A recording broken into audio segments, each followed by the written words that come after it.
Bom dia, irmãos e irmãs. Louvamos a Deus, porque mais uma vez podemos meditar na palavra do Senhor. Amém. Hoje nós chegamos no capítulo 21 do Evangelho de Mateus. Então você pode ir abrindo aí a sua Bíblia em Mateus 21. Vai ser a nossa leitura de hoje. Antes eu quero refletir com os irmãos sobre algo. Irmãos, quem viveu por algum tempo ainda no século passado, no século XX, possivelmente vai lembrar ou consegue se recordar da mudança que houve na publicidade, especialmente em relação às propagandas tabagistas, as propagandas de cigarro. Você vai lembrar que no passado esse produto, o tabaco, era exposto, era vendido como algo que trazia status, né? Algo que aquelas pessoas que faziam uso do tabaco tinham uma personalidade ousada, independente, eram pessoas modernas, né? Eram pessoas seguras de si. Então isso é que era transmitido nessas propagandas, né? Dizendo que quem usava o tabaco, quem fazia quem tinha a prática do fumo eram pessoas modernas e seguras.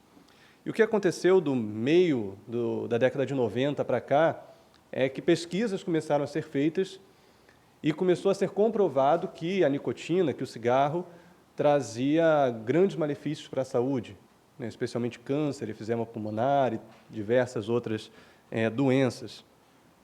E com isso, algumas leis foram sendo criadas para que a propaganda tabagista mudasse, né, deixasse de apresentar o tabaco como aquela coisa que promovia uma personalidade ousada e segura de si e passasse a mostrar o que era de fato, algo que podia parecer bonito externamente, mas que internamente causava grandes malefícios para o corpo humano, né? E nesse meio tempo, diversas pessoas morreram por causa do fumo, por causa da nicotina, do tabaco.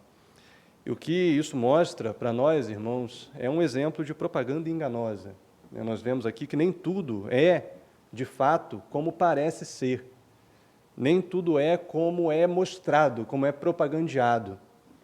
E isso serve para o tabaco, para as propagandas de cigarro, e isso também serve para pessoas. Nem todos são como de fato se mostram. Nem todos são como de fato parecem ser. Hoje nós lidamos com isso, hoje nós precisamos cuidar para que nós também não sejamos desses que se mostram de um jeito e no fundo são de outro.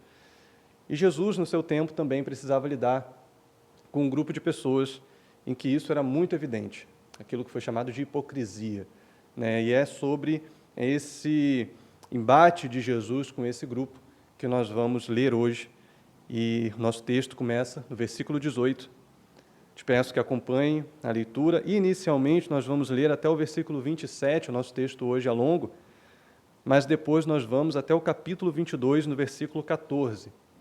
Então, acompanhe a leitura, Mateus 21, a partir do versículo 18, que vai dizer assim: Cedo de manhã, ao voltar para a cidade, Jesus teve fome, e vendo uma figueira à beira do caminho, aproximou-se dela, mas não encontrou nada, a não ser folhas. Então Jesus disse à figueira: Nunca mais nasça fruto de você. E a figueira secou imediatamente. Quando os discípulos viram isso, ficaram admirados e disseram: Como a figueira secou depressa? Ao que Jesus lhes disse: Em verdade lhes digo que, se tiverem fé e não duvidarem, não somente farão o que foi feito à figueira, mas até mesmo se disserem a este monte: Levante-se e jogue-se no mar, assim será feito. E tudo o que pedirem em oração, crendo, vocês receberão. Jesus entrou no templo, e quando já estava ensinando, os principais sacerdotes e os anciãos do povo se aproximaram dele e perguntaram: Com que autoridade você faz essas coisas? E quem lhe deu essa autoridade? Jesus respondeu: Eu também vou fazer uma pergunta a vocês. Se me responderem, também eu lhes direi com que autoridade faço estas coisas. De onde era o batismo de João? Do céu ou dos homens? E eles discutiam entre si: Se dissermos do céu, ele nos dirá: então por que não acreditaram nele? Mas se dissermos dos homens, é de temer o povo, porque todos consideram João um profeta. Então responderam a Jesus: não sabemos. E ele, por sua vez, lhes disse: então eu também não lhes digo com que autoridade faço estas coisas. Vamos ler inicialmente até aqui. Mantenha a sua Bíblia aberta, feche seus olhos, vamos pedir a direção de Deus para essa manhã. Ó Pai, nós te bendizemos, Senhor, nós te agradecemos, louvamos o teu nome, porque mais uma vez o Senhor nos permite, ó Deus, estar diante da tua palavra. Mais uma vez o Senhor nos permite ouvir a tua voz. Nós sabemos e cremos que a tua palavra é a palavra autorizada do Senhor, palavra inspirada por ti, que fala aos nossos corações, ó Deus, e que promove transformação na nossa vida. E nós te agradecemos porque mais uma vez podemos estar expostos a ela. Pedimos, ó Deus, que o Senhor trabalhe em nosso interior aquilo que vai ser pregado nessa manhã, falado nessa manhã, que o Senhor nos faça, ó Deus, estar de fato abertos a receber a tua palavra com um coração humilde, ó Deus, com um coração disposto a te obedecer, disposto a fazer a tua vontade. Transforma-nos, Pai, guia-nos, molda-nos de acordo com o seu querer, para a tua honra e glória, em nome de Jesus, Pai. Amém. Amém. Glória a Deus. Amém, irmãos. Então, vamos voltar um pouco para entender o que está acontecendo aqui no nosso texto, o que nós já vimos até aqui anteriormente. Bom, você vai lembrar que desde o capítulo 19, desde o começo do capítulo 19, nós estamos acompanhando essa última viagem de Jesus. Jesus cumpre o seu ministério na Galileia, e então ele sai da Galileia com uma comitiva, com os seus discípulos e mais um grande grupo que foi junto com ele, e ele vai em direção à região da Judéia. Por que Jesus faz essa viagem? Bom, o povo entendia que aquela viagem estava sendo feita porque era a época da Páscoa. Então Jesus estava indo para comemorar a Páscoa, assim como os judeus faziam todos os anos. Mas Jesus sabia que havia um propósito a mais. Jesus sabia que ele estava indo para a Judéia, para Jerusalém, não somente para comemorar a Páscoa, mas também para ser morto, para ser crucificado pelos romanos. Jesus sabia que aqueles eram os seus últimos dias. Aquela viagem era a sua última viagem. Bom, nessa viagem, Jesus passou pela região da Pérea, provavelmente, e aqui nós vimos diversas coisas que aconteceram nesse meio tempo. Nós já vimos que Jesus fala com seus discípulos sobre a questão do divórcio, no capítulo 19. Depois nós vimos que Jesus abençoa as crianças, os discípulos queriam que as crianças ficassem longe de Jesus, mas Jesus as abençoa. Nós vimos ali também a narrativa do jovem rico, que não quis abrir mão das suas posses para seguir a Jesus, e Jesus fala então sobre os perigos da riqueza. Depois Jesus propõe uma parábola para falar sobre a graça e a soberania divina, dizendo que ele escolhe a quem quer, e ele abençoa os trabalhadores que ele quer abençoar. E então Jesus começa a falar, ou continua a falar, melhor dizendo, explicitamente sobre o que aconteceria com ele. Ele iria até a cruz, ele seria morto, ele seria crucificado. Está lá no capítulo 20, versículo 17. Mas enquanto Jesus falava com os discípulos sobre a cruz, sobre o sofrimento, os discípulos estavam pensando em outra coisa. O que os discípulos queriam? Queriam fama, queriam glória, queriam tronos. E então a gente vê aquele episódio em que a mãe de Tiago e João vão até Jesus pedindo para ele: Senhor, quando entrares no seu reino, deixe que os meus filhos se sentem, um à sua esquerda, outro à sua direita. Ou seja, eles estavam querendo posições honrosas ali no reino de Cristo. Enquanto Jesus falava de sua morte, eles buscavam honra para si mesmos. Depois nós vimos que Jesus passa por Jericó, já próximo de Jerusalém, e 2 cegos são curados. E o que é destacado nesse episódio é como esses cegos reconhecem a Jesus como filho de Davi, o que vai ser também repetido depois quando Jesus entra em Jerusalém. E aqui Mateus vai mostrando que Jesus é reconhecido como rei, porque filho de Davi é um título messiânico e um título real.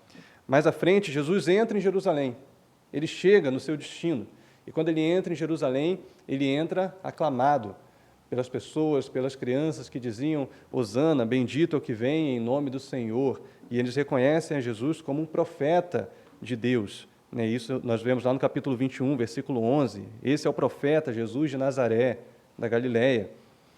E em seguida, nós vemos que Jesus entra no templo e expulsa dali os cambistas, as pessoas que faziam comércio, que faziam negócios dentro do templo, mostrando que Jesus também cumpria o seu papel de sacerdote. E Mateus mostra para nós como que Jesus é reconhecido como rei, profeta e sacerdote. Os 3 ofícios messiânicos.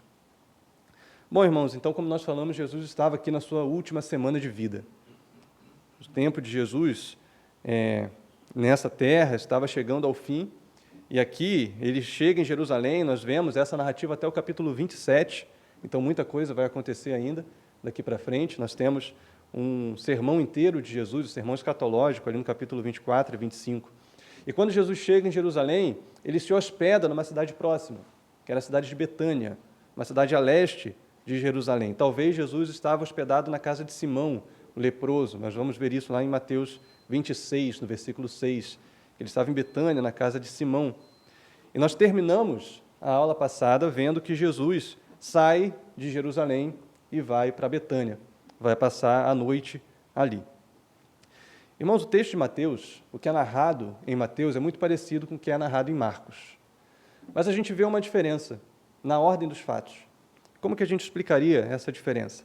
É mais provável, irmãos, que Marcos tenha tentado seguir uma cronologia exata do que aconteceu. E Mateus organizava os fatos ocorridos com base em tópicos, em verdades que ele queria transmitir, em temas que ele queria passar ou mostrar acerca de Jesus. Então, antes, nós vimos que o Evangelho de Mateus mostra para nós esse fim do que nós chamamos de mistério messiânico. Talvez você lembre que em diversos momentos Jesus operava curas e o que ele dizia para quem era curado: olhe, não fale, não revele o que aconteceu com você, não fale sobre o que aconteceu com você. Então Jesus tinha esse cuidado de manter um certo segredo sobre quem ele era, porque ele sabia que ainda não tinha chegado a sua hora. Mas agora estava chegando a hora. E o que Jesus faz? Ele começa a se revelar mais abertamente no templo, diante das pessoas, mostrando quem ele era de fato. E aqui a gente tem esse fim do mistério messiânico, especialmente no capítulo 21, onde Mateus vai mostrar quem é Jesus. E quem é Jesus? Quais são os seus ofícios? Falamos ainda agora? Rei, profeta e sacerdote. Exatamente. Então Mateus responde quem é Jesus. Esse é o tópico das narrativas anteriores. Mas agora Mateus vai trazer para a história outros personagens-chave nessa narrativa, a narrativa da crucificação. Quais são esses personagens? São aquelas pessoas que prenderiam Jesus e os entregariam aos romanos para que ele fosse morto. Esses são os líderes judeus que vão aparecer aqui na história e vão ter um destaque na narrativa de Mateus para mostrar quem eram essas pessoas que iriam prender a Jesus. Mateus vai mostrar como que Jesus tinha um embate, especialmente por conta da hipocrisia daqueles homens, como eles eram hipócritas.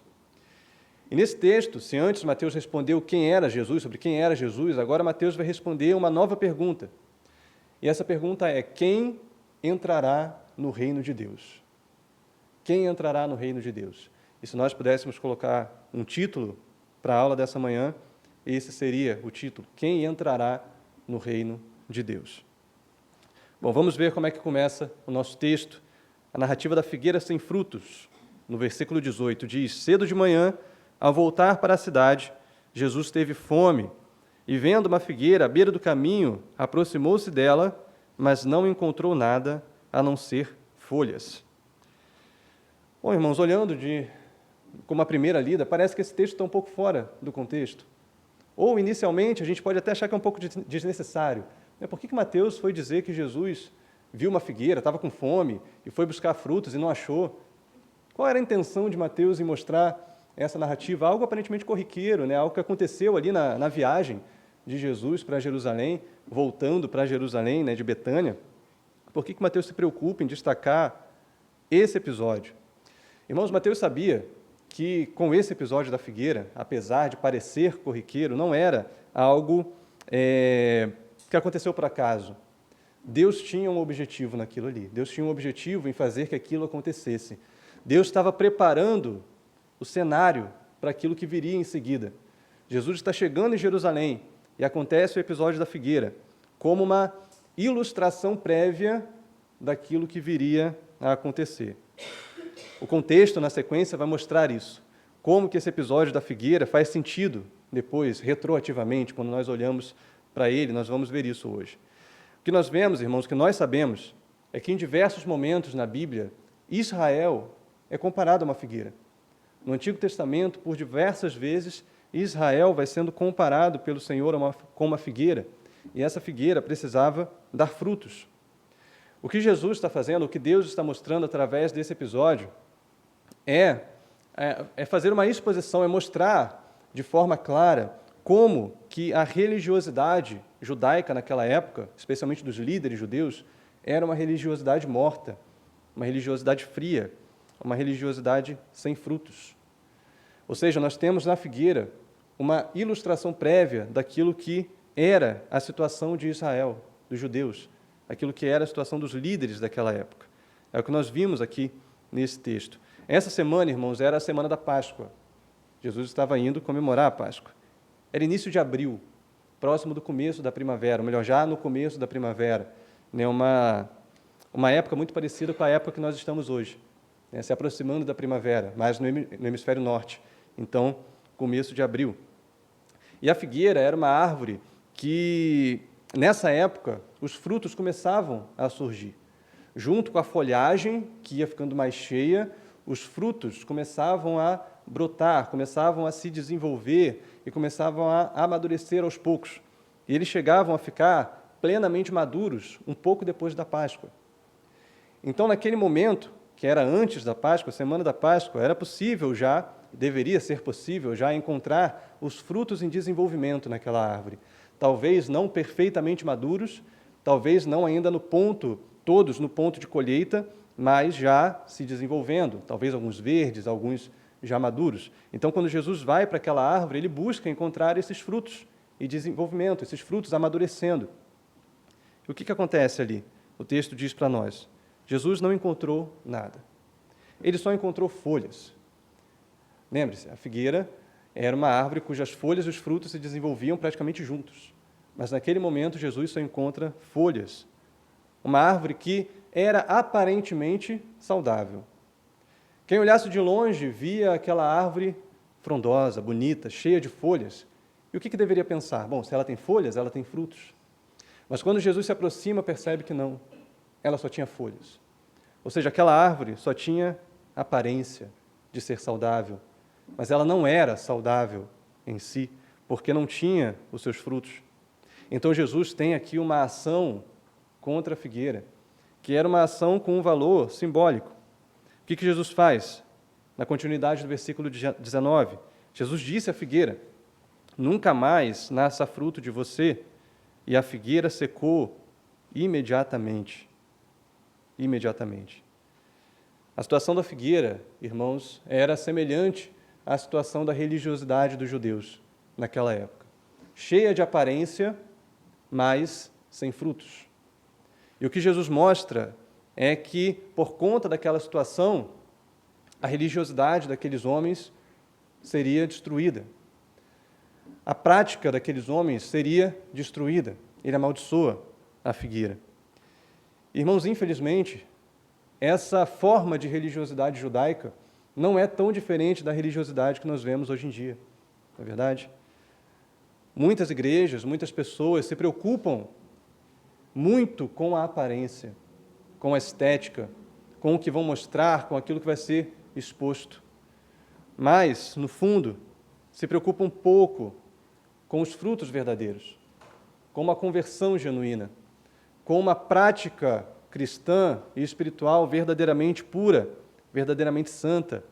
São igrejas e pessoas muito focadas em resultados, talvez em números, em aparência, mas pouco focadas numa vida com Cristo, numa vida de arrependimento, de transformação, de busca pela santidade. Como Cristo diz à igreja de Sardes, em Apocalipse 3, no versículo 1, são igrejas ou pessoas que aparentam estar vivos, mas que no fundo estão mortos. Têm aparência de estar vivos, mas no fundo estão mortos. A atitude de Jesus é secar a figueira, amaldiçoar a figueira. Irmãos, essa não foi uma atitude impulsiva, como pode parecer. A gente lendo pode pensar que Jesus ficou com raiva da figueira. Afinal de contas, ele estava com fome, então ele deve ter ficado mais vulnerável ali, a sentir uma raiva e amaldiçoou a figueira, teve ali uma atitude impulsiva. Mas não é isso, irmãos. A gente está vendo que tudo que está acontecendo aqui tem um valor simbólico, tem um sentido. Quando Jesus amaldiçoa a figueira e faz a figueira secar, ele estava mostrando que isso aconteceria com Israel. E mais à frente nós vamos ver que essa mesma ideia se repete por alguns momentos, por diversas vezes. Ou seja, o que Jesus está mostrando aqui é que essa fé falsa, essa fé de aparências, sempre vai terminar em destruição, sempre vai terminar em morte. Mas nós vemos na continuidade do texto que, em contraste com essa fé morta, existe uma fé real, uma fé viva, que deve ser buscada pelos discípulos. É isso que Jesus diz para eles, a partir do versículo 20. Jesus fala assim: quando os discípulos viram isso, ficaram admirados e disseram: como a figueira secou depressa. Ao que Jesus lhes disse: em verdade lhes digo que se tiverem fé e não duvidarem, não somente farão o que foi feito à figueira, mas até mesmo se disserem a este monte: levante-se e jogue-se no mar, assim será feito. E tudo o que pedirem em oração, crendo, vocês receberão. No texto paralelo de Marcos, Jesus destaca qual é essa fé. E ele vai dizer: tenham fé em Deus. Então ele continua a sua fala. Irmãos, os discípulos aqui ainda não tinham entendido essa simbologia da figueira. Como nós dissemos, nós vamos entender muito melhor retroativamente, olhando o texto que vem em seguida. Mas ainda assim, Jesus propõe um ensinamento para eles.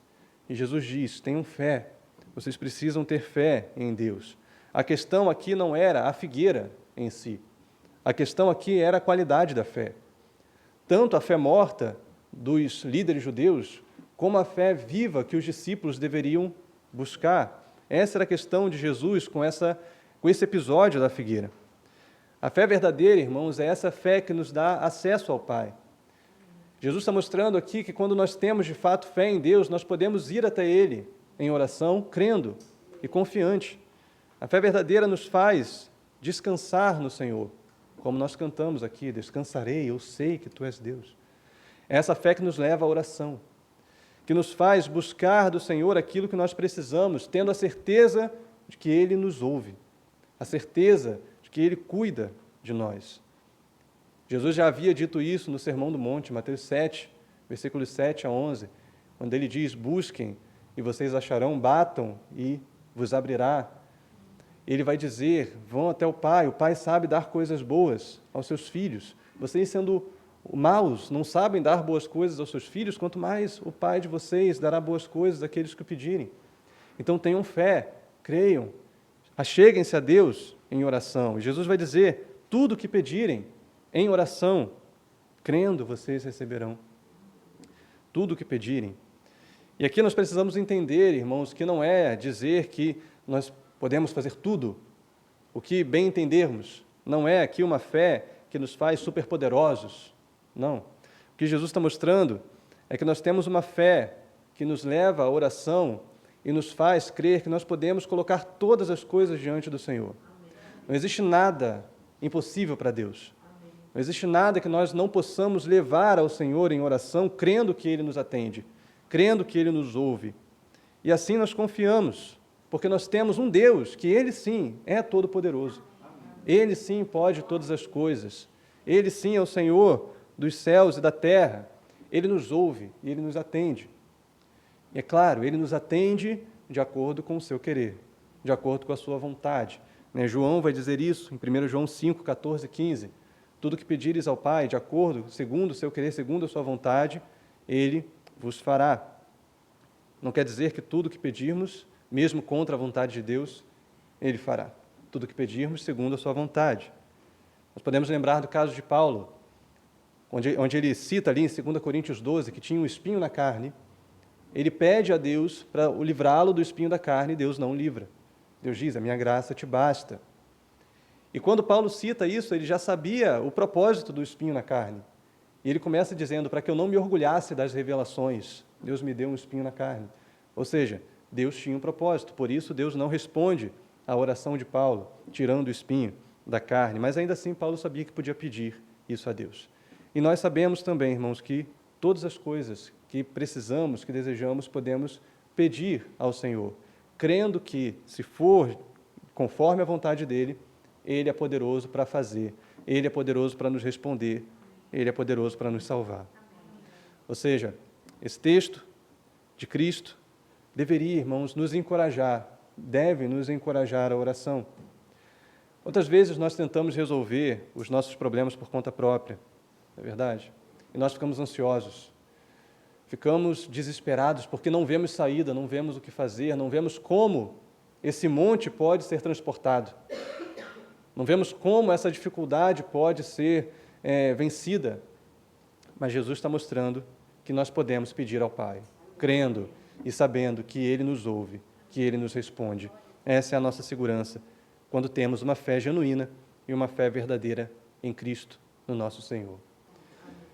Mas, irmãos, o texto mostra que essa não era a fé dos líderes daquela época. Não era a fé dos líderes judeus. Versículo 23 vai continuar mostrando que Jesus entrou no templo. E quando ele já estava ensinando, os principais sacerdotes e os anciãos do povo se aproximaram dele e perguntaram: com que autoridade você faz essas coisas? E quem lhe deu esta autoridade? Bom, irmãos, nós precisamos lembrar, para entender essa pergunta, precisamos lembrar o que Jesus já fez em Jerusalém até aqui. Jesus está em Jerusalém há pouco tempo, mas já aconteceu muita coisa. Então, primeiro, Jesus chega em Jerusalém, ele entra em Jerusalém sendo aclamado pelo povo. Uma multidão seguindo a Jesus. Uma multidão já vinha com ele e outra multidão recebe Jesus nas portas de Jerusalém e começa a aclamar: Hosana, bendito é o que vem em nome do Senhor, e começam a reconhecer a Jesus como o Messias, como o filho de Davi. Então ele entra sendo aclamado. Imagine o que isso deve ter gerado no coração dos líderes daquela época. As pessoas saindo do templo, onde os líderes queriam, as multidões escutando a eles próprios e indo até Jesus para recebê-lo, entrando em Jerusalém.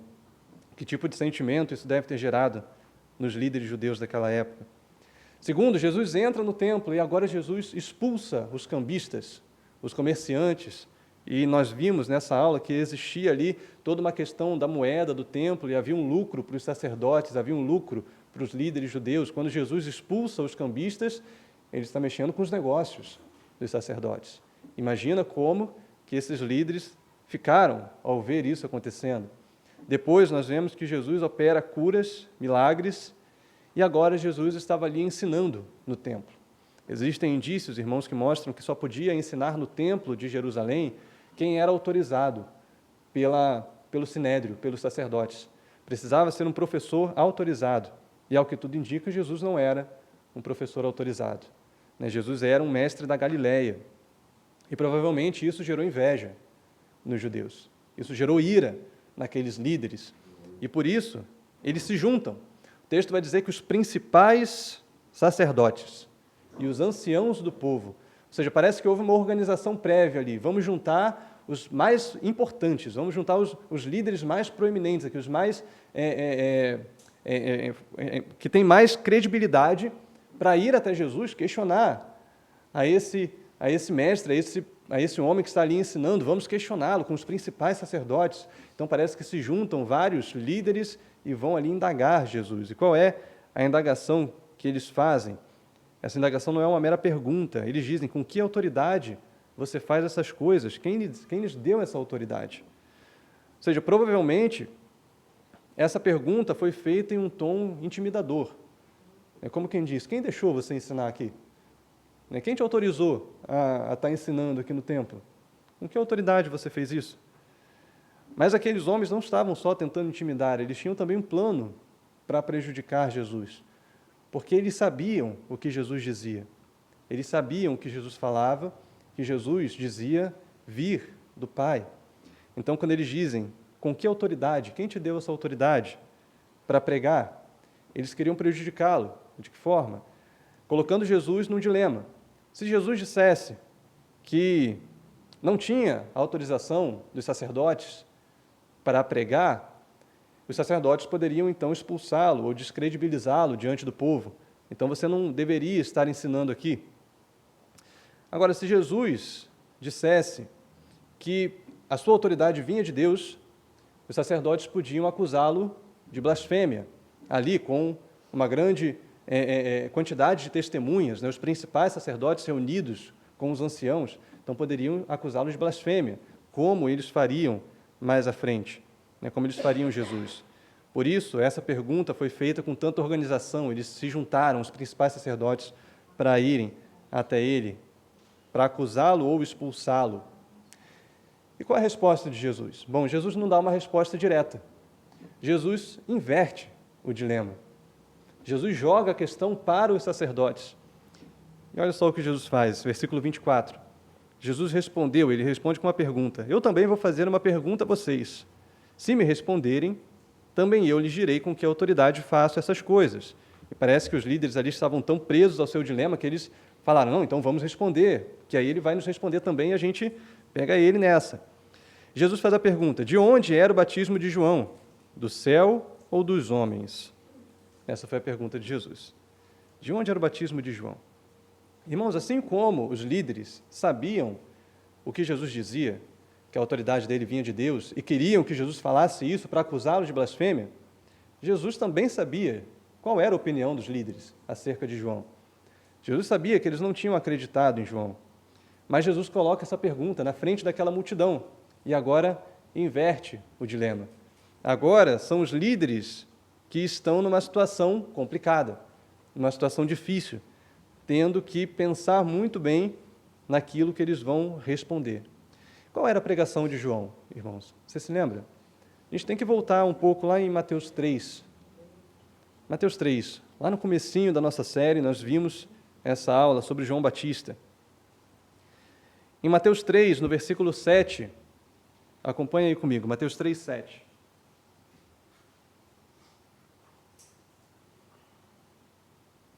O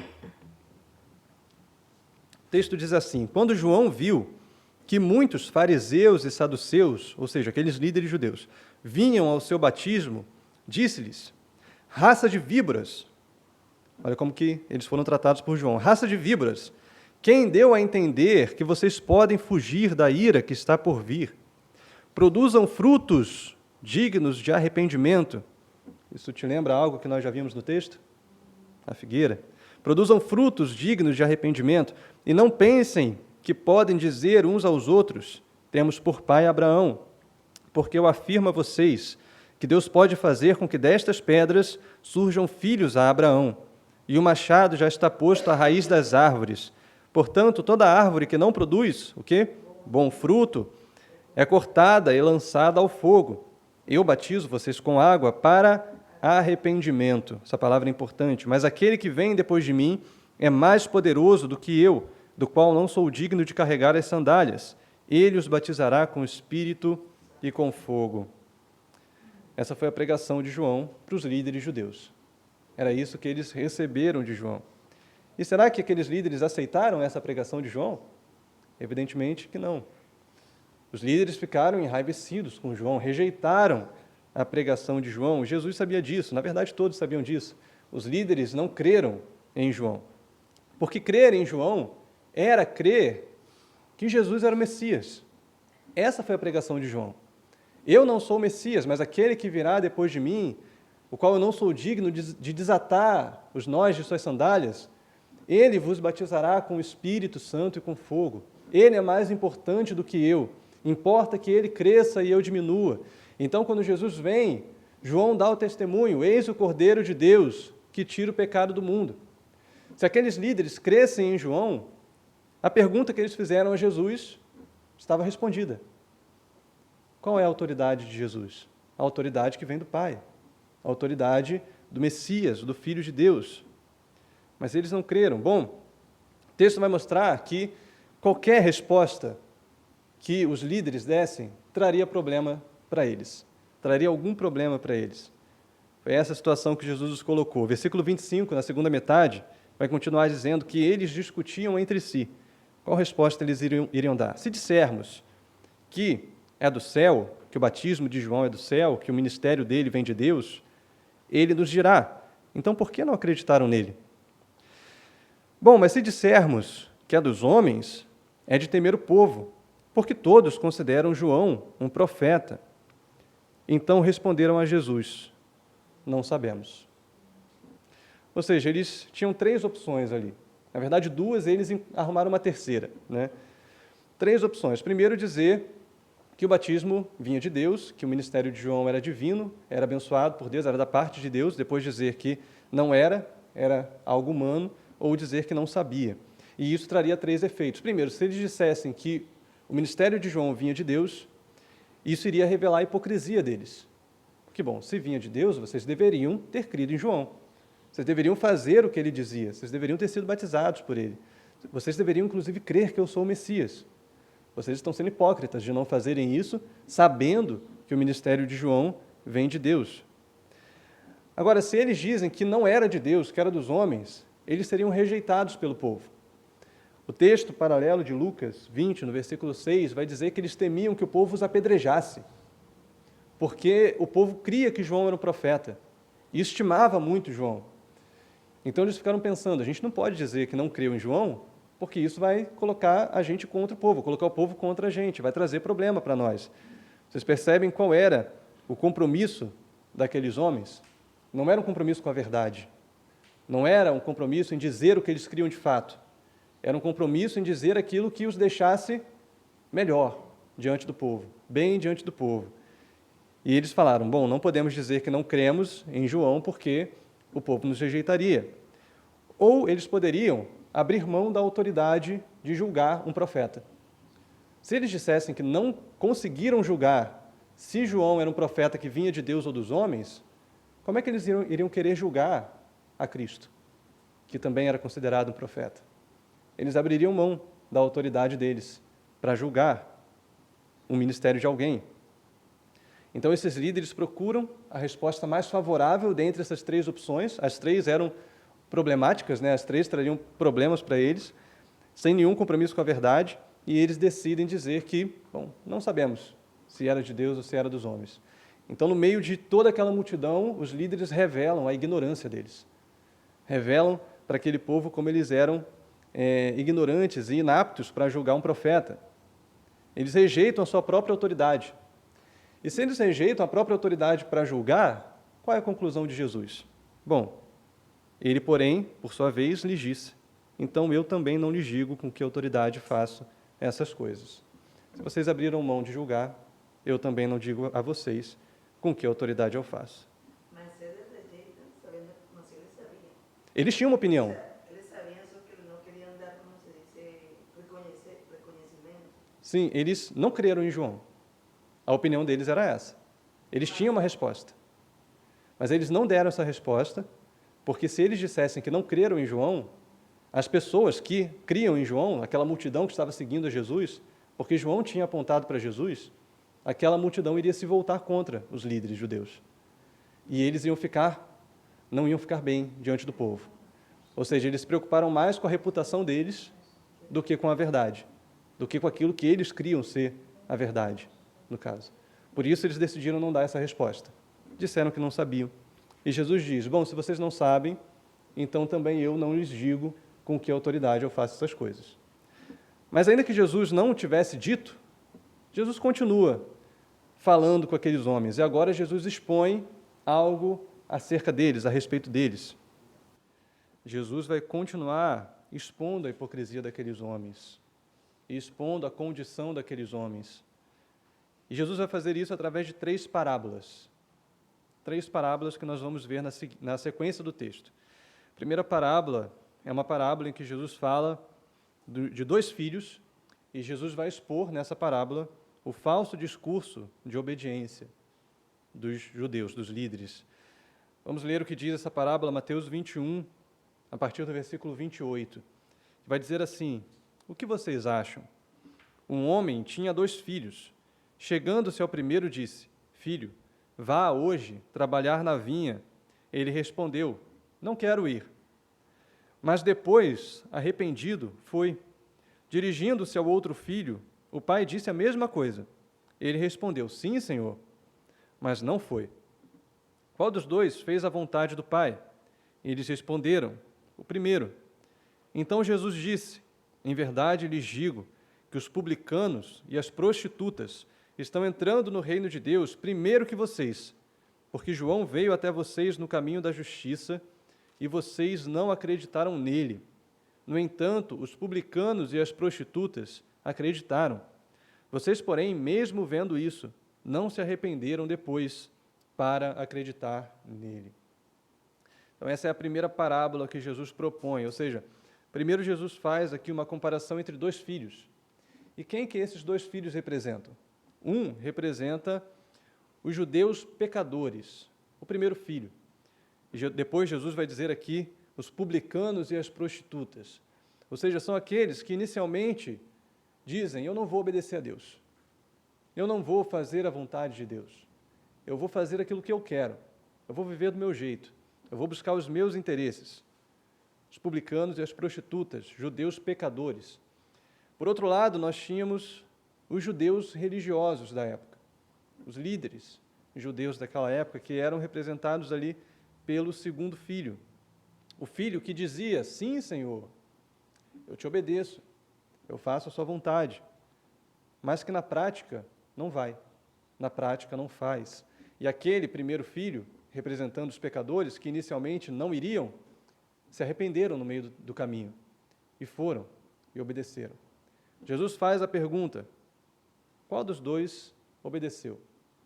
Bom, se nós pegarmos, sem a parábola, somente esses dois grupos, publicanos e prostitutas arrependidos, e líderes judeus religiosos, quem nós diríamos que é mais justo?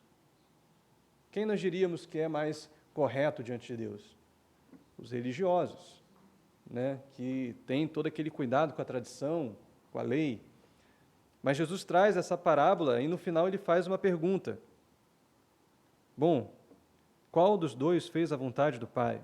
Versículo 31. E eles tiveram que responder, o primeiro, ainda sem saber qual grupo cada um representava. Jesus está mostrando aqui, irmãos, que a diferença entre os dois não estava em guardar os rituais. A diferença entre os dois não estava na aparência de religiosidade que eles tinham, mas sim na resposta que eles deram à pregação de João. E qual era a pregação de João? Em uma única frase: arrependam-se, porque é chegado o reino de Deus. Arrependam-se. Bom, Jesus está mostrando aqui, irmãos, que todos, absolutamente todos, carecem de arrependimento. Foi o que João disse. Quando chegaram os fariseus e saduceus, aparentemente os mais justos daquela época, que João diz: vocês acham que vão se livrar da ira vindoura? Vocês acham que são melhores do que os outros? Vocês também precisam se arrepender. Todos carecem de arrependimento. Mas poucos entendem essa verdade. Poucos atendem a esse chamado. E é por isso que Jesus destaca aqui, na segunda metade do versículo 31, que os publicanos e as prostitutas estão entrando no reino primeiro que vocês, primeiro que aqueles líderes judeus. Irmãos, essa frase de Jesus era uma afronta para eles, para quem se orgulha, né, da sua religiosidade, para quem se orgulha da forma como eles conseguem cumprir os seus rituais. Mas o que nós vemos aqui, irmãos, é que a autojustificação é completamente incompatível com o verdadeiro Evangelho de Cristo. Justificar a si mesmo e acreditar que está fazendo aquilo que é certo, está fazendo por onde, está obedecendo tudo o que precisa e por isso está sendo santo, isso é completamente incompatível com o Evangelho. O Evangelho, ele é e sempre vai ser um chamado ao arrependimento. Até mesmo para aquelas pessoas que são mais moralmente íntegras aos olhos humanos. Ainda assim, essas pessoas precisam se arrepender dos seus atos de pecado diante do Senhor, mesmo aqueles em seus pensamentos, em seus desejos, mesmo aqueles atos cometidos quando ninguém está vendo. Todos precisam se arrepender e o Evangelho é essa chamada. Arrependam-se. Arrependam-se, porque o reino de Deus chegou. O Evangelho é a palavra do Senhor que revela o nosso real estado diante de Deus. Nosso estado de rebeldia, nosso estado de pecado, nosso estado de pessoas que estão presas aos nossos próprios prazeres e estão alheios à vontade do Senhor, contrários à vontade do Senhor para nós. E por isso, o Evangelho é uma mensagem que exige de nós humildade. Humildade para reconhecer que nós não somos melhores, mais dignos, mais merecedores do que ninguém. Que nós precisamos da graça, assim como qualquer outra pessoa. Assim como os publicanos que roubavam, que comumente roubavam, e assim como as prostitutas, nós precisamos da graça, como qualquer outra pessoa. Por isso o Evangelho nos leva, irmãos, à convicção de pecado, a perceber o quanto somos pecadores e o quanto precisamos do Senhor. E, além disso, o Evangelho é o poder de Deus para a nossa salvação, como Paulo diz em Romanos. Quando nós nos arrependemos e cremos nesse Evangelho, ele nos transforma. Ele faz com que o pior dos pecadores consiga deixar o seu pecado, mudar a sua rota, mudar a sua vida, se converter de fato, seguir uma nova direção. E era isso que estava acontecendo com os publicanos e pecadores daquela época. E isso, irmãos, era um milagre. Era um milagre porque aquelas pessoas estavam completamente presas ao seu pecado e agora se libertaram pelo poder de Deus. E agora estão vivendo uma vida totalmente nova, totalmente diferente. E o que Jesus diz é que se aqueles líderes não creram na pregação de João, deveriam ter crido, pelo menos, no poder que eles viram, na transformação daqueles pecadores. Deveriam ter crido, pelo menos, posteriormente, dizendo, bom, as prostitutas estão abandonando as suas práticas, os publicanos, ladrões, estão abandonando os seus interesses. Então, essa palavra, de fato, tem poder. Mas o que acontece? O que Jesus diz? Vocês, porém, mesmo vendo isso, não se arrependeram depois para acreditar nele.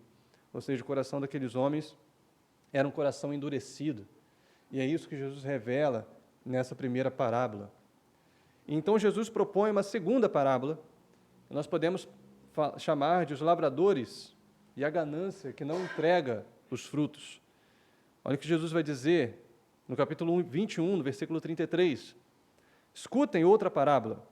Havia um homem, dono de terras, que plantou uma vinha, pôs uma cerca em volta dela, construiu nela um lagar, edificou uma torre, ou seja, preparou toda a vinha, e arrendou a vinha a uns lavradores.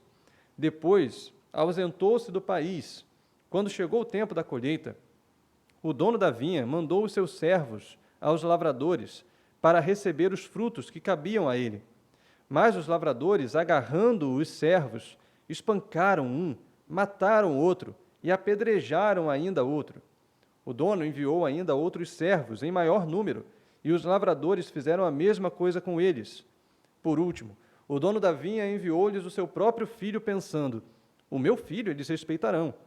Mas os lavradores, vendo o filho, disseram uns aos outros, este é o herdeiro, venham, vamos matá-lo e ficar com a herança dele para nós.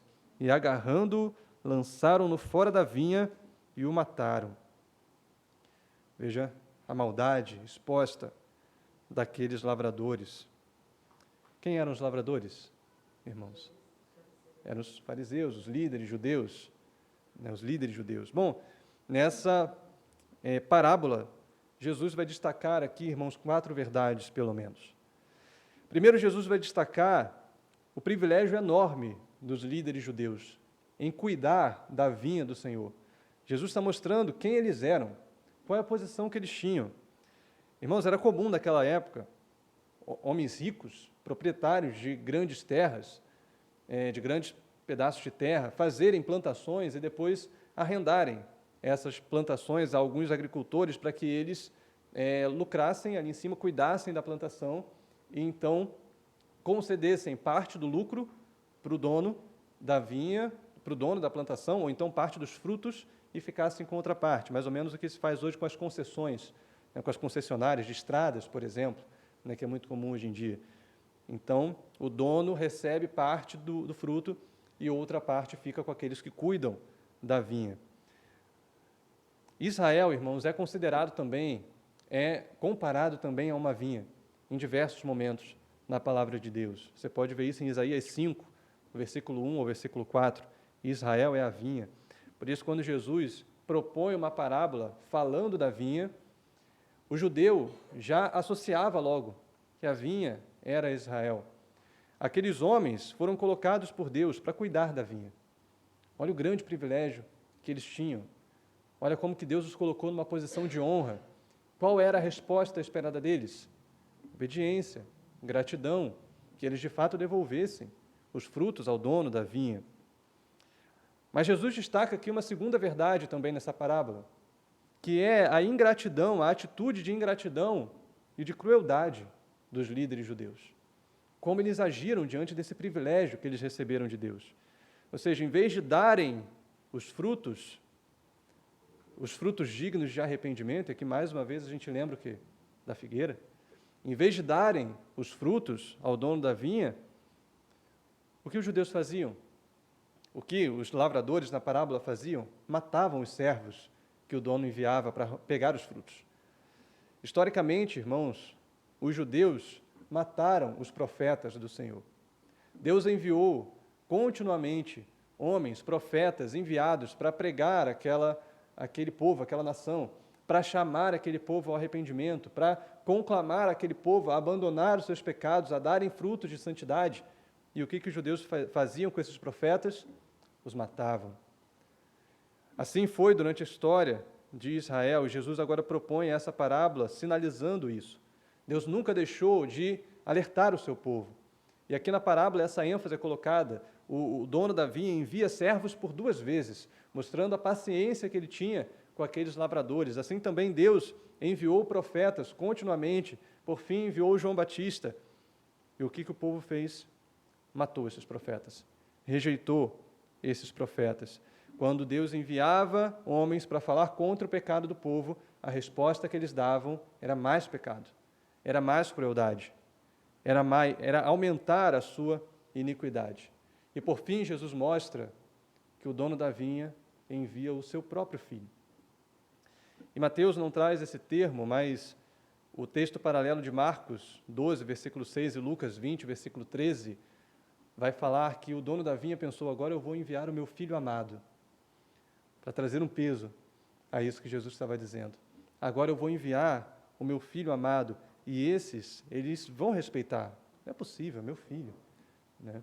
Ou seja, agora Jesus está mostrando que Deus daria ao seu povo a maior amostra do seu amor, da sua bondade, da sua graça, ao enviar o seu filho amado, até eles, para que eles fossem salvos. E foi isso que Deus fez. Deus enviou o seu filho a nós, o seu único filho. Jesus diz isso em João 3,16. Deus enviou o seu único filho para que viesse até nós, para nos salvar da nossa maldade, da nossa rebeldia, da nossa inimizade contra Deus. Cristo veio para que nós pudéssemos dar frutos no seu reino. Mas o que os homens fizeram, irmãos? O que os judeus fizeram? Mataram também o filho do dono da vinha. Jesus sabia que isso ia acontecer com eles. Jesus sabia que essa era a intenção daqueles homens. E Jesus expõe a intenção daqueles homens ali diante deles, dizendo que também o filho seria morto. Também o filho seria jogado para fora da vinha. Ou seja, Jesus aqui se declara filho de Deus. Diferente dos profetas ou dos servos que vieram antes, Jesus era o Filho de Deus, mas ainda assim os homens, aqueles líderes judeus, o matariam. E Jesus pergunta para esses homens qual seria a resposta deles. Eles dão a resposta condenando a si mesmos. E nessa resposta nós vemos as outras 2 verdades que Jesus expõe aqui. Qual é a resposta deles? Bom, versículo 40. Quando, pois, vier o dono da vinha, o que fará aqueles lavradores? Jesus pergunta, qual é a conclusão lógica? E eles responderam, bom, fará perecer horrivelmente aqueles malvados. Ou seja, não perceberam ainda que Jesus estava falando deles. fará perecer horrivelmente aqueles malvados e arrendará a vinha a outros lavradores, que lhe entregarão os frutos no tempo certo. Então Jesus perguntou: vocês nunca leram nas Escrituras? A pedra que os construtores rejeitaram, essa veio a ser a pedra angular. Isto procede do Senhor e é maravilhoso aos nossos olhos. Portanto, eu lhes digo que o reino de Deus será tirado de vocês e entregue a um povo que lhe produza os respectivos frutos. Todo o que cair sobre esta pedra ficará em pedaços, mas aquele sobre quem ela cair ficará reduzido a pó. Os principais sacerdotes e os fariseus, ouvindo essas parábolas, entenderam que Jesus falava a respeito deles, e, embora quisessem prendê-lo, tinham medo das multidões, porque estas o consideravam como profeta. Ou seja, os próprios fariseus se condenaram. Qual é a terceira verdade que Jesus expõe aqui nessa parábola? Bom, a condenação daqueles que rejeitam o Filho de Deus. É isso que eles mostram, é essa a resposta dos sacerdotes e fariseus. Ele fará perecer horrivelmente aqueles malvados. Eles perecerão. E Jesus confirma que isso de fato acontecerá. Ele cita o Salmo 118, quando fala da pedra que os construtores rejeitaram, e ele traz duas imagens para falar dessa condenação, e duas imagens fortes. A primeira é de um homem caindo de uma grande altura sobre uma pedra e ficando em pedaços.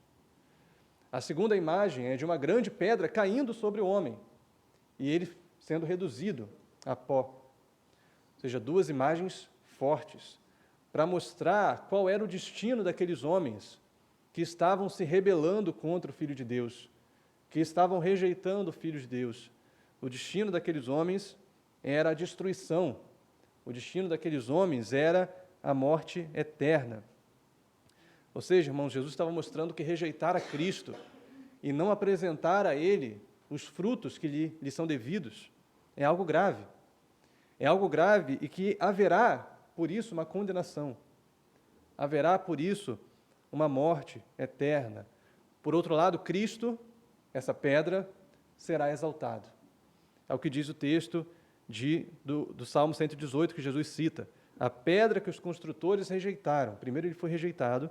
Essa veio a ser a pedra angular, ou seja, a pedra principal.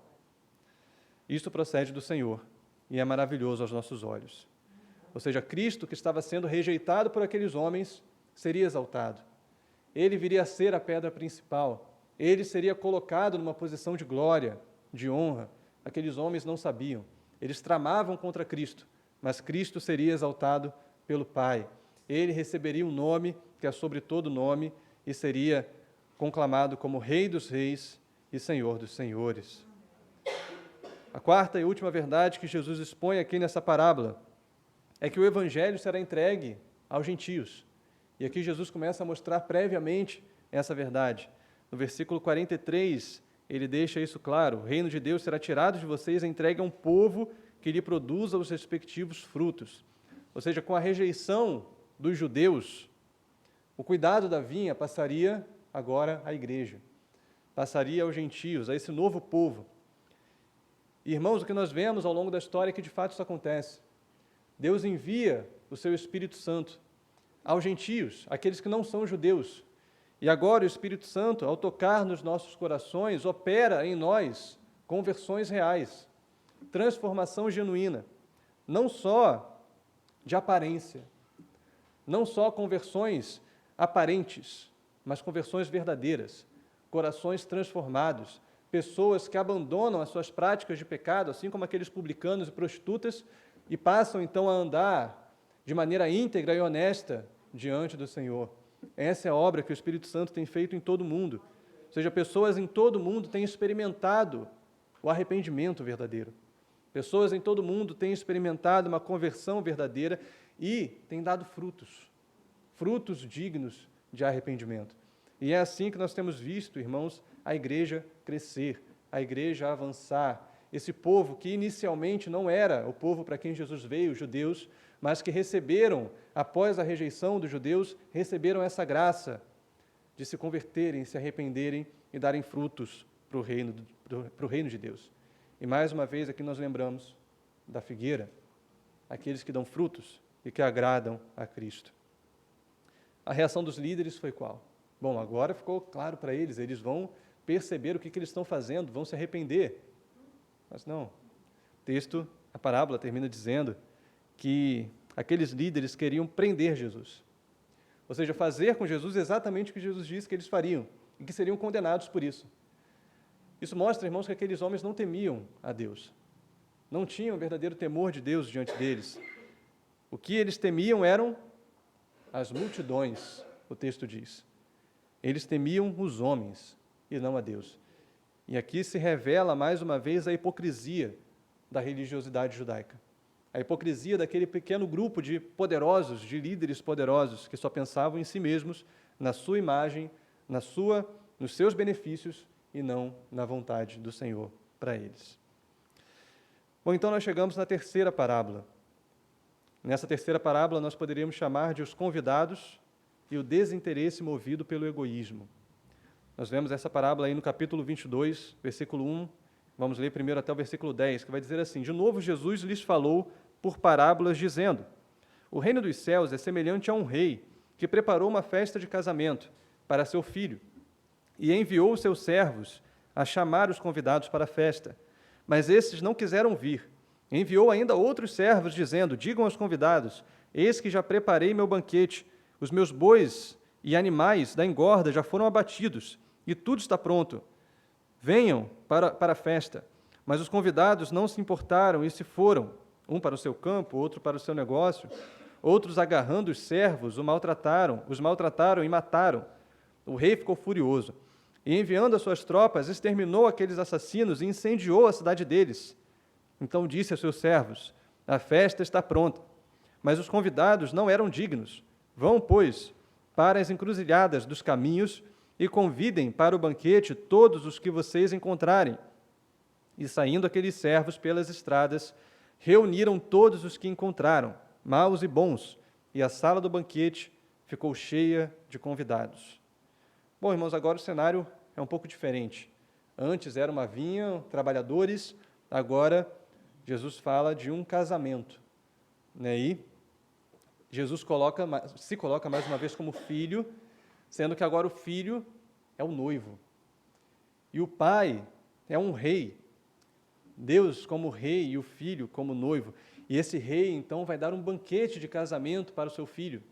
Ele chama pessoas daquele reino para virem a esse casamento. E apesar de o cenário de uma parábola ser totalmente diferente do cenário da outra parábola, nós vamos ver que existem muitas similaridades entre essa parábola e a parábola anterior. Irmãos, quando nós vemos os evangelhos sinóticos, Marcos e Lucas, essa parábola não aparece. Ela só vai aparecer em Lucas, mas em outro momento, antes de Jesus chegar em Jerusalém. Ou seja, nós falamos aqui no início que Mateus organiza o seu texto em tópicos, não numa cronologia exata. Então é possível que essa parábola não tenha sido contada exatamente nesse momento. Mas Mateus coloca essa parábola aqui por conta da similaridade que ela tinha com a outra e com o tema a qual ela aborda, da qual ela fala. Mateus faz essa organização e nós vamos ver também, outra coisa que destaca isso, é que o versículo 46 do capítulo 21, aparentemente, tem uma continuidade com o versículo 15 do capítulo 22, quando fala da atitude dos líderes, dos fariseus. Bom, ainda assim nós vemos que essa parábola tem muita semelhança com a anterior. E que semelhanças são essas? Bom, todas as 4 verdades que nós vimos na outra parábola também estão aqui, nessa parábola. Vamos ver, então, qual é a primeira verdade? Quem está anotando aí? Quem lembra? O privilégio dos judeus. Jesus falou do privilégio dos judeus na parábola anterior, fala agora também. Antes, o privilégio dos judeus é que eles eram os lavradores da vinha. Agora, o privilégio dos judeus é que eles são os primeiros convidados para a festa de casamento do seu filho. O próprio Deus, o rei, convida os judeus para o casamento do seu filho. Olha que grande privilégio que eles tinham, não é verdade? Foram aqueles a quem Deus falou primeiro. Segunda verdade que nós vimos na parábola anterior, e vemos também aqui, a ingratidão, a atitude de ingratidão e de crueldade dos líderes judeus. Antes, os lavradores matavam os servos que iam buscar os frutos do dono da vinha, talvez por conta de ganância ou de interesse em ficar com a vinha para si. E agora, em vez de aceitarem o convite do rei para o casamento, o que eles fazem é rejeitar o convite e matar os servos. Mais uma vez, Jesus vai mostrando aqui como que os judeus fizeram com os profetas e como que isso foi grave. E também nessa parábola, os servos são enviados 2 vezes, assim como na parábola anterior, dando uma nova chance para que aqueles homens aceitassem o convite e participassem do casamento. Então, a razão da rejeição aqui é diferente. Antes era ganância e agora, aparentemente, são os interesses pessoais, né? Mas a rejeição está presente também nesse texto. A terceira verdade que nós vimos na parábola anterior, que vemos também aqui, a condenação daqueles que rejeitam o Evangelho. E Jesus vai mostrando aqui que rejeitar o Filho é uma ofensa grave ao rei. Versículo 7, nós vimos isso, quando Jesus fala, o rei ficou furioso e, enviando as suas tropas, exterminou aqueles assassinos e incendiou a cidade deles. Então, Jesus também fala aqui da condenação sobre aqueles que rejeitam o Filho. Ou seja, aqueles rebeldes seriam exterminados. A cidade deles seria destruída. E possivelmente aqui Jesus está fazendo já uma referência à queda de Jerusalém. Jerusalém seria destruída em 70 depois de Cristo, né, depois de terem rejeitado o Messias. E a quarta verdade que nós vimos na parábola anterior e também vimos nessa, o Evangelho será entregue aos gentios. O que acontece aqui? Depois dos primeiros convidados serem destruídos, o rei então manda os servos convidarem outras pessoas nas encruzilhadas, pessoas que estavam ali, que não esperavam receber o convite, que estavam na sua vida comum, mas que receberam o convite para o casamento. Assim foi o que aconteceu com os gentios. Eles não esperavam o Messias, eles não tinham essa expectativa pelo Messias, mas ainda assim eles foram chamados pelo Evangelho a crerem em Cristo, a receberem o Senhor, e muitos não-judeus, muitos gentios, participaram e participam até hoje do reino de Deus, desse banquete do nosso Senhor. A sala está cheia, é isso que nós vimos aí no final do versículo 10. A sala ficou cheia de convidados. Assim aconteceu com a igreja. Bom, irmãos, então nós somos levados a pensar, esse texto é uma exortação para os judeus? Se eu não sou judeu, esse texto não me diz respeito? Jesus não estava falando aqui com aqueles que não são judeus, ele só tinha um recado para os judeus? Nós vamos ver que não, porque o texto continua e ele termina nos versículos 11 a 14. Olha o que diz aí. Mas quando o rei entrou para ver os que estavam à mesa, notou ali um homem que não trazia veste nupcial. E perguntou-lhe, amigo, como você entrou aqui sem veste nupcial? E ele emudeceu. Então o rei ordenou aos serventes, amarrem os pés e as mãos dele e atirem-no para fora nas trevas. Ali haverá choro e ranger de dentes, porque muitos são chamados, mas poucos são escolhidos. Bom, irmãos, era comum naquela época, no Oriente, que os reis concedessem as roupas dos seus convidados, para que eles participassem dos seus banquetes. Geralmente, os convidados não tinham condições de se vestir adequadamente para uma festa real.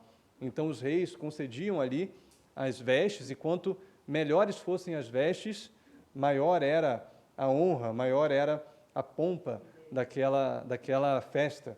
Então, o rei concedia essas vestes adequadas para o banquete. E, na parábola, obviamente, as pessoas que foram encontradas nas ruas não tinham condições de ter essas vestes. O rei oferecia essas vestes a eles, mas essas pessoas precisavam, então, recebê-las e usá-las no dia do banquete. E o que nós vemos aqui é que esse homem se recusou a usar as vestes reais, as vestes nupciais, as vestes adequadas.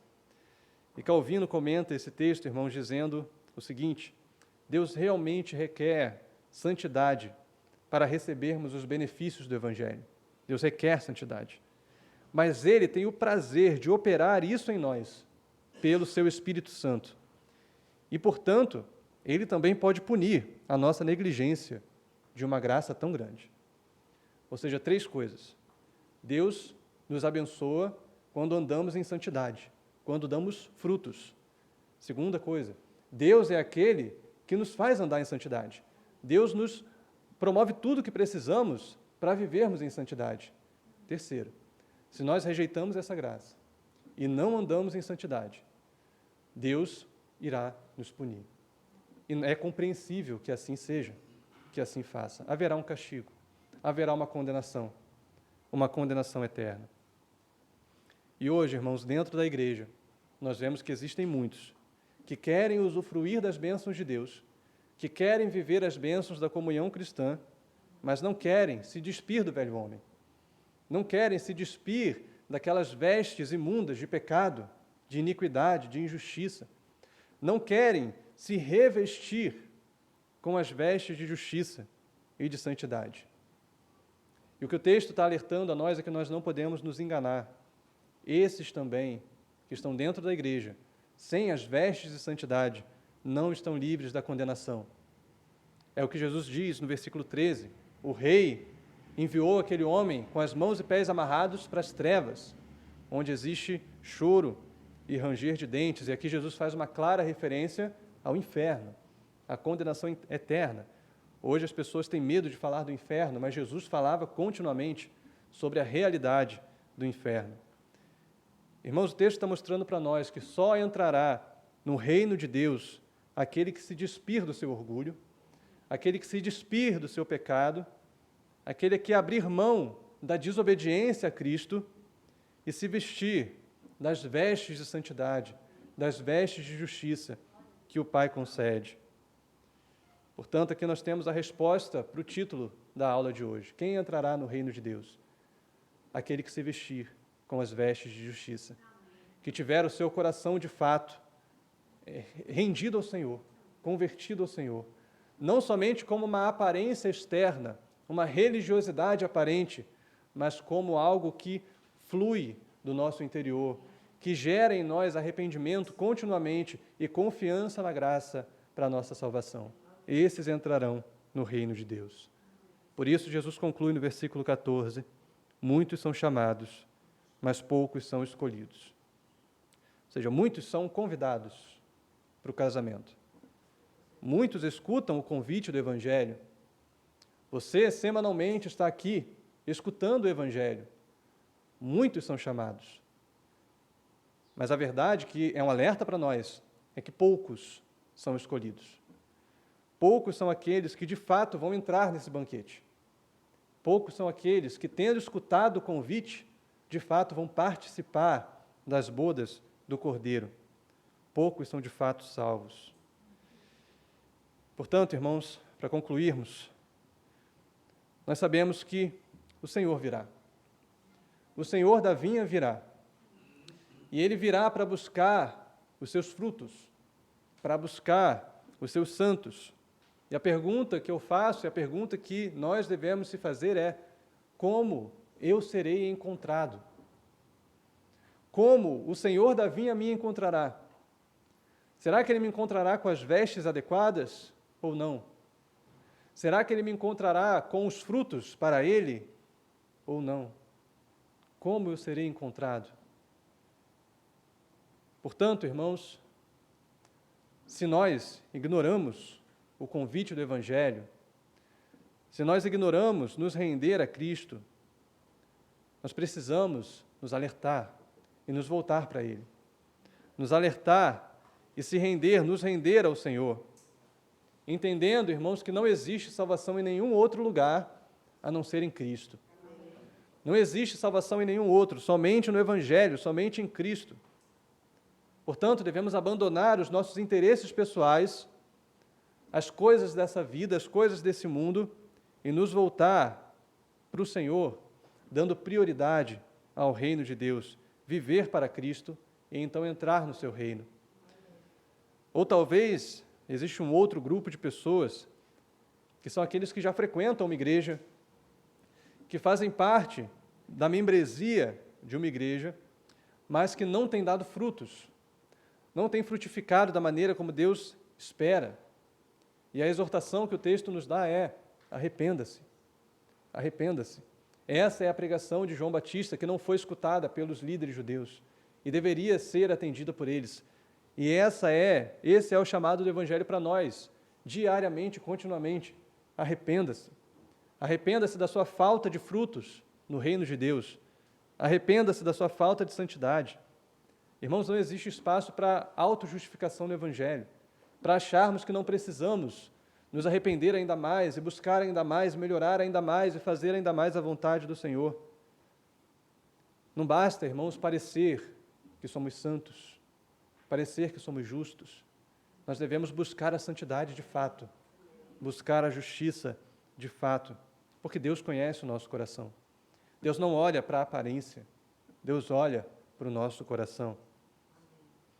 Ou talvez você faça parte de um terceiro grupo de pessoas, que são aqueles que de fato têm buscado frutificar para Deus, frutificar no reino de Deus. E a você, irmão, eu digo, persevere, continue, permaneça nos caminhos do Senhor, permaneça na sua luta por santidade, permaneça buscando a vontade de Deus e frutificando no reino, na esperança de que o reino de Deus será entregue, por fim, à igreja. O reino de Deus será para aqueles que buscam a Ele, que frutificam na sua presença. Nós somos parte dessa igreja. Nós somos aqueles, se estamos em Cristo, que fomos chamados, convidados e que recebemos as vestes adequadas para entrarmos nas bodas do Cordeiro. E a nossa esperança, irmãos, é que um dia, quando Cristo voltar, todos nós estaremos juntos nos céus, nas bodas do Cordeiro, glorificando ao nosso Deus, entregando a Ele o louvor que é devido, a glória que é devida, a honra que é devida, os frutos que lhe são devidos, para a honra e glória do seu nome. Que você e eu, irmãos, podemos estar juntos nesse grande dia, nesse grande banquete, que você e eu possamos estar lá, glorificando a Deus por toda a eternidade. Amém, irmãos? Amém. Quero orar com você a esse respeito. Feche os seus olhos. Vamos falar com Deus a respeito dessa palavra. Ó Deus, nós te louvamos pela palavra que ouvimos, ó Pai, que meditamos nessa manhã. Te louvamos porque a sua graça é abundante, porque a sua bondade, a sua paciência não tem fim, ó Deus. Mesmo que nós rejeitemos continuamente o chamado do Evangelho, o Senhor ainda nos permite escutá-lo. O Senhor ainda nos permite, ó Deus, ouvir o teu convite a fim de que um dia nós pudéssemos nos render a Ti. Assim foi conosco. E se hoje nós estamos na Tua presença, é porque o Senhor nos chamou. É porque o Senhor estendeu a nós a Sua graça, ó Deus. E nós Te louvamos por isso. Te louvamos pela Sua bondade, que nos faz participar do Seu reino, que nos faz entrar, ó Deus, no reino inaugurado por Cristo e nos faz viver toda, ó Pai, a bondade, a graça, a glória que há nesse banquete, nessa festa. Nós sabemos, ó Pai, que não havia em nós nenhum merecimento, que por mais que nós nos víssemos como justos antes de nos render ao Senhor, ainda éramos pecadores, rebeldes contra Ti. Mas o Senhor colocou em nós a convicção de pecado, o Senhor nos fez, ó Pai, confiar na Sua graça, e nós Te louvamos. Te louvamos pela Sua graça, porque, ó Deus, nós nunca poderíamos imaginar participar desse banquete. Nunca poderíamos, ó Deus, imaginar que seríamos dignos de estar na Tua presença, de estar diante de Ti, ó Deus, por toda a eternidade. Mas ainda assim o Senhor nos salvou, o Senhor nos chamou. Nós glorificamos o Teu nome. E queremos pedir, ó Deus, por aqueles que estão distantes de Ti, aqueles que têm vivido uma vida sem frutificar na Tua presença, sem, ó Pai, receber ao Senhor e se render em obediência a Ti. Pedimos, Pai, que o Senhor opere uma transformação verdadeira nesse coração, seja daquele que está aqui nessa manhã, aquele que ouve, ó Pai, pela internet, seja, ó Deus, no coração dos nossos familiares, que o Senhor opere essa transformação, esse arrependimento genuíno e verdadeiro, fazendo, ó Pai, com que essa pessoa que agora escuta ou que vem à nossa mente, possa de fato perceber o quão pecadora é e o quão dependente é da sua graça. E então possa se render à sua graça, buscando o seu reino, a fim, ó Deus, de estar diante de Ti na Tua presença por toda a eternidade. Ajuda-nos, Pai, a dar frutos. Ajuda-nos, Pai, a andar em santidade, andar, ó Pai, de maneira justa, como o Senhor espera de nós. Sabemos, ó Pai, das dificuldades que possuímos, que temos em fazer a Tua vontade, mas sabemos também que o Senhor nos fortalece. Sabemos, ó Deus, que o Senhor nos capacita, o Senhor é a nossa força. Então pedimos, ó Deus, ajuda-nos, conduza-nos, porque nada podemos fazer sem Ti. Precisamos de Ti, ó Deus, em todo o tempo. Por isso pedimos que o Senhor esteja conosco e que por fim, ó Deus, tenhamos essa alegria de ser recebidos na graça, recebidos na glória, recebidos por Ti, ó Deus, com as Suas mãos de bondade estendidas a nós, para estarmos contigo eternamente, glorificando o Seu nome. Em nome de Jesus te oramos, Pai. Amém.